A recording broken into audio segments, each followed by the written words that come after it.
رب العالمين. حياكم الله وأهلا وسهلا بكم في برنامجنا نافحات رمضانية. هذا اليوم سنتكلم عن موضوع مهم جدا ويمس حياتنا اليومية، وبالأخص شباب وشابات هذا العصر. موضوعنا يمس فضيلة هذا الشهر. من المعلوم أن رمضان له مكانة خاصة جدا، وهيبة وأجواء رمضانية لا يمكن أن تتكرر في أي شهر من شهور السنة، إلا أنه في كل سنة نرى مدى تجاوز القنوات خاصة على فضيلة هذا الشهر. لذلك اخترنا عنوان لهذه الحلقة. بين يدي اليوم دراسة قدمتها مؤسسة أبواب الإعلام تحت عنوان دراما رمضان.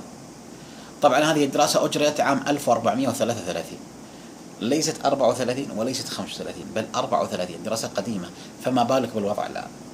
طيب، هذه الدراسة أنه من خلال شهر رمضان 1433 تم إنتاج مجموعة 200 مسلسل، 200 مسلسل وزعت على نحو 61 قناة متخصصة في قطاع الدراما والسينما والمسلسلات من أصل 733 قناة. شكلت الكوميديا منها 29.9%، الدراما 64.2%، المسلسلات التاريخية التراثية 6%. طبعا هذه إحصائية بشكل عام. تعالوا الآن نفصل في هذه الإحصائية نتائج هذه الدراسة، تحليل مشاهد هذه المسلسلات، يعني هذه المسلسلات التي قدمت في هذا الشهر الفضيل وفي هذا الشهر الكريم، شهر العبادة والطاعة. على ماذا كانت تحتوي هذه المسلسلات؟ ما هي الرسالة التي كانت تقدمها للمجتمع؟ هل هي تربوية؟ هل هي تثقيفية؟ هل هي اجتماعية؟ ما هي هذه الرسالة؟ من خلال استعراضنا لتحليل هذه المسلسلات ماذا كانت تحتوي، أنتم تحكمون على ماذا كانت تحتوي. طبعا تكونت هذه المسلسلات مشاهد.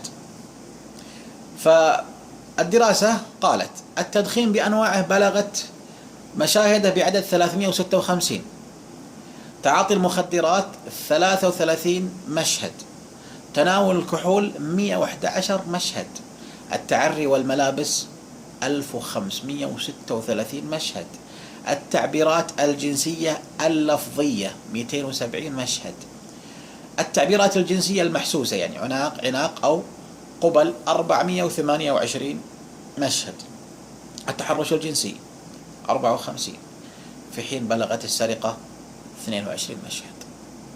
تدخين، مخدرات، كحول، تعري، جنس، وكذلك سرقة. هذا يكفي؟ لا، خلونا نكمل.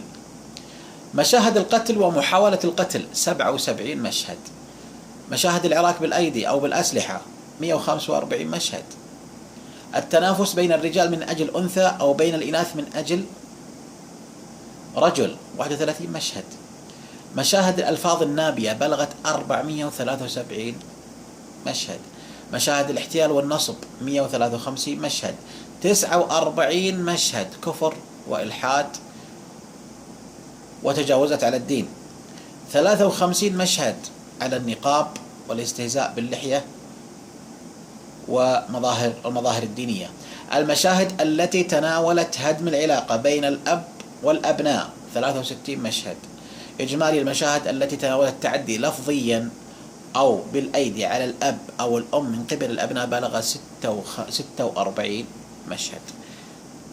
بعد هذه الإحصائية ماذا تتوقعون من جيل أصبح إدمان هذه القنوات، سواء حتى الآن أصبحت في الجهاز المحمول أو في الجهاز الكفي أو في أجهزة الجوال، أصبحت في كل مكان وفي كل وقت.